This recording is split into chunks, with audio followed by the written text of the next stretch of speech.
Hey everybody, it's Christine Ernst, the Fat Ass Cancer Bitch, coming to you from the Cozy Writing Cottage here in Sandwich, Massachusetts. It is Saturday, April 19th, the day before Easter Sunday. And the weather is fucking glorious at last. Gosh, after so much rain, we have a gorgeous, gorgeous weekend in store. And we are in the midst of the Lyrid meteor shower. If you follow stuff like that, it peaks on Monday. So you can get out on your lawn tomorrow night after 11. Just bundle up in a blanket and lie down on the grass and stare at the sky. Look away from the moon. And if I guarantee, well, if you spend 20 minutes wrapped in a blanket lying on your lawn staring at the sky, this is time very well spent. But I guarantee you're going to see at least 2 or 3 meteors. There's nothing quite like that magic. And also the Eta Aquarids have also begun. They don't peak until May 5th, but there's a lot happening up there right now. So do not miss it. See also daffodils, birds, whales, magnolia, dogwood, dandelions, earthworms, bunnies, pansies, sunshine, peepers. Peepers! The earth is singing, just singing.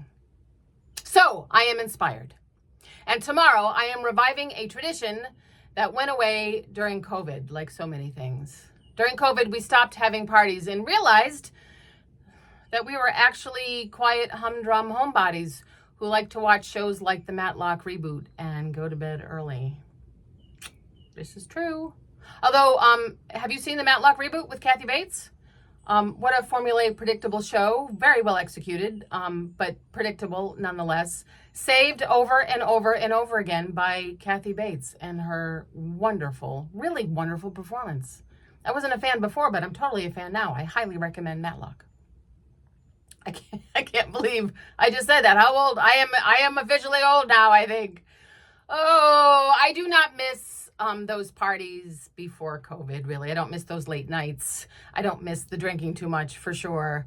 I do not miss the guy who always showed up at those parties and he always ended up naked in my hot tub because he conveniently forgot his trunks. Fuck that guy. He's never coming back. I do miss the friends. I do miss the singing around the piano. I miss the fun. So, while we have always hidden 100-odd plastic eggs filled with candy and quarters and now small bills, of course, includes one egg with a $20 bill in it for Julia and her cousins. We hide them all over the yard on Easter Sunday. We will once again, after a long hiatus, at long last, in the fullness of time, without a year, also hide 200-odd tiny bottles of booze all over the yard for the grown-ups. The annual Ernst Easter Nips Hunt Potluck Party is back. Oh, I found this one just last week when I was raking out on the yard. This has been in the dirt in my yard since 2019. I should have left it for the hunt tomorrow. So no matter that I don't drink anymore, and no matter that nobody I know drinks like they used to, do you? And if you do, you're certainly not drinking cinnamon fireball whiskey. It's just that I'm hankering for some silliness. And trust me, nothing is sillier than 20-odd adults racing all over my unmown, unraked, half-dead, mostly moss and heaps of oak leaves, hot mess of a yard looking for liquor. You will never see my mother move faster. The kids will do all the hiding of the nips. Yes, I know, that's a whole other issue. But they have always hid the nips, and they're good at it. They must adhere to the ground rules. However, you cannot climb a tree to hide a nip.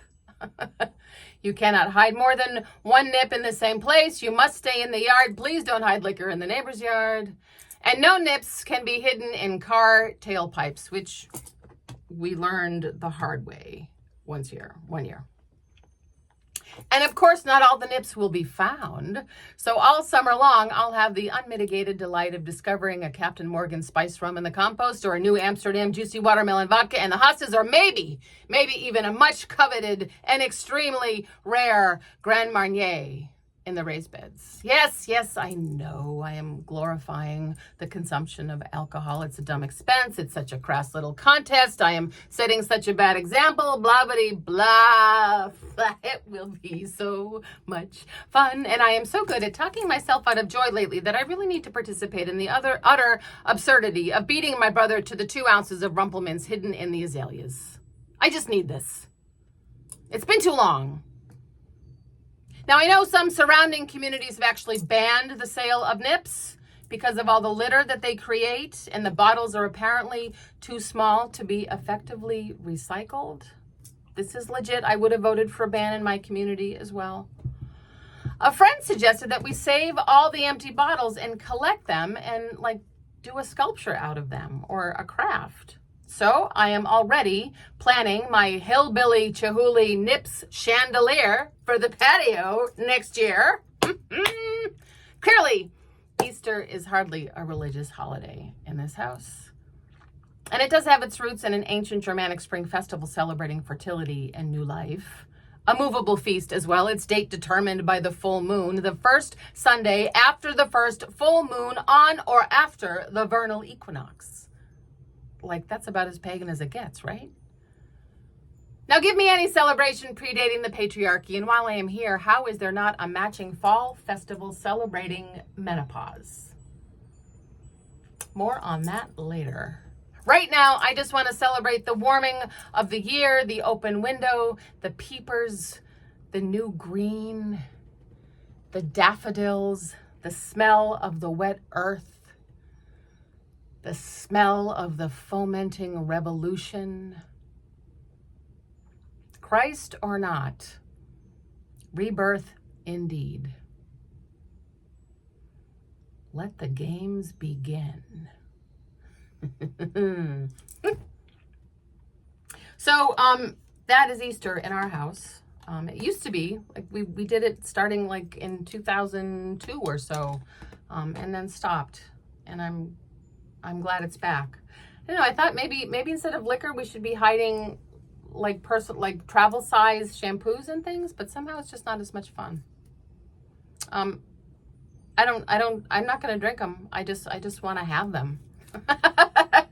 Maybe I'll bake with them, or give them away, or just save them and hide them again next year.